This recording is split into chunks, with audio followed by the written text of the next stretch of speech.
आज आम यही भिडियो माध्यम खुशी रहिबार किछि सरल उपाय जानिबा। कारण चाप हेउछि प्रत्येक रोगर मूल कारण एवं खुशी हेउछि प्रत्येक रोगर औषध। जदि आपण सर्वदा खुशी रहिबे तेबे रोग आपणक पाखकु आसीबो नाही।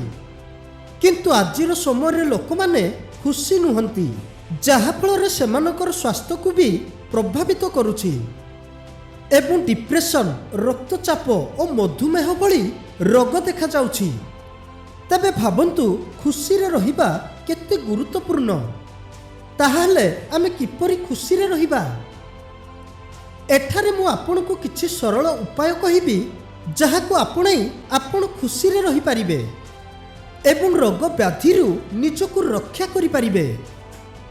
तेबे चलतु खुशी रे केमिति रहिबा ता पाई गोटे छोट कहानी शुणी नेबा आ ता परे प्रत्येक दिगरे आलोचना करिबा। थरे जने धनी व्यवसायी बहुत दुखित रहुथिले।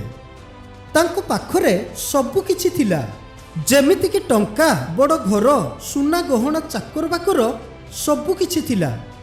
किंतु तथापि से हृदयरु केबे भी खुशी नथिले। तेबे से गोटे दिन तांको गुरु पाखकु गले आ पचारिले, गुरुदेव, मोर सबु किछि थाई मध्य मु काहीकि खुशी नुहे? एहाकु सुनिबा परे गुरुदेव टिके हसिले आ कहिले, काली सकाळे गाँर सबुठारु गरीब लोकंकु भेटिबो आ तांकर दैनंदिन कार्यसूची गुड़िकु देखिबो। व्यवसायी जनक मध्य ठीक सेहीपरि कले। परदिन सकाळे से गाँ बाहरे रहुथुबा जने गरीब चाषी पाखकु गले। किंतु चाषी जनक तांको स्त्री एवं दुई पिलांक सहित गोटे झाटी माटी घरे रहुतिले। चाषी जनक पाखरे एक छोट जमी थिला जेउठारे से किछि शस्य चाष करुथिले।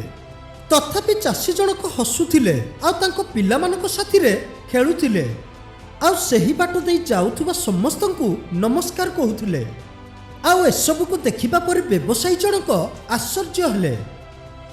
तेबे व्यवसायी जनक चाषी को पचारिले, चाषी भाई, तुम पाखरे टंका नहीं कि आराम नहीं, किंतु तथापि तुमे एते खुशी रे केमिति रहुछ?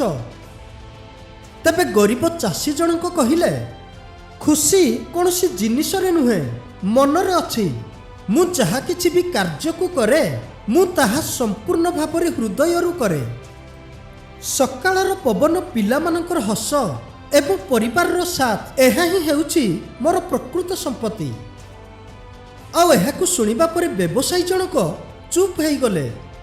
सही दिन पाई से प्रथम थर अनुभव कले जे प्रकृत रे खुशी बाहरे नुहे बरम भितरे अछि। खुशी कोनोसी जिनिस रे नुहे बरम संतोष एवं सरलतार अछि।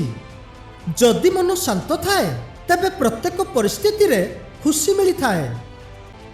तेबे ही मन को खुशी एवं शांत रखिबा पाई आमे केउ केउ पदक्षेप नेबा?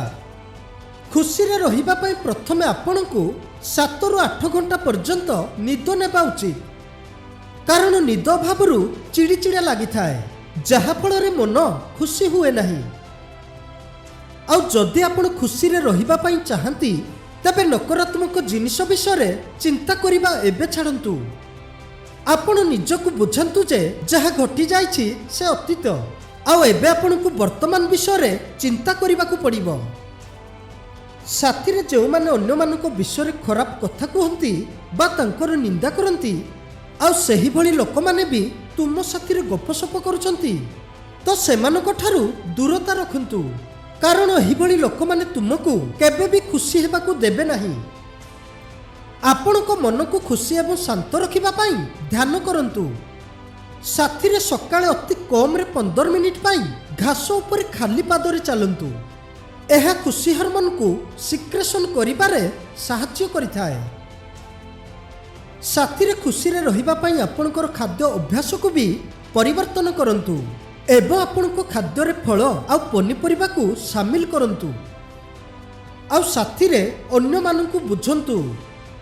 अन्यर भूल को गणी एवं प्रत्येक थर सेमानकु दोष देई निज मनोभाव को खराब करिबा परिवर्ते निजको सेमानक परिस्थिति रे रखिबा पाई चेष्टा करंतु एवं ता परे भाबंतु जे आपण एपरि करि पारि थांते कि ଏହି ଚିନ୍ତାଧାରା ଆପଣଙ୍କୁ ଅନ୍ୟମାନଙ୍କୁ ବୁଝିପାରେ ଏବଂ ସେମାନଙ୍କ ଭୁଲକୁ ଅଣଦେଖା କରିବାରେ ସାହାଯ୍ୟ କରିଥାଏ। ଆଉ ଶେଷରେ ସବୁଠୁ ଗୁରୁତ୍ୱପୂର୍ଣ୍ଣ, ଅନ୍ୟକୁ କ୍ଷମା କରିବା ଶିଖନ୍ତୁ। ଯେତେବେଳେ ତୁମେ ଅନ୍ୟମାନଙ୍କର ଭୁଲକୁ କ୍ଷମା କରିବା ଶିଖିଯିବ, ତେବେ ତୁମେ ସବୁଠାରୁ ଖୁସି ବ୍ୟକ୍ତି ହେଇଯିବ। କାରଣ ସେତେବେଳେ ତୁମ ମନରେ କୌଣସି ବି ପ୍ରକାରର ଦୋଷ କିମ୍ବା ଦ୍ୱେଷ ରହିବ ନାହିଁ। ଯଦି ଭିଡ଼ିଓଟି ଭଲ ଲାଗିଥାଏ ତ ଭିଡ଼ିଓଟିକୁ ଲାଇକ୍ କରନ୍ତୁ ଆଉ ଚ୍ୟାନେଲଟିକୁ ସବସ୍କ୍ରାଇବ୍ କରନ୍ତୁ। ତେବେ ଦେଖା ହେବ ଆଉ ଗୋଟିଏ ଭିଡ଼ିଓ ମାଧ୍ୟମରେ। ସେତେ ପର୍ଯ୍ୟନ୍ତ ନମସ୍କାର।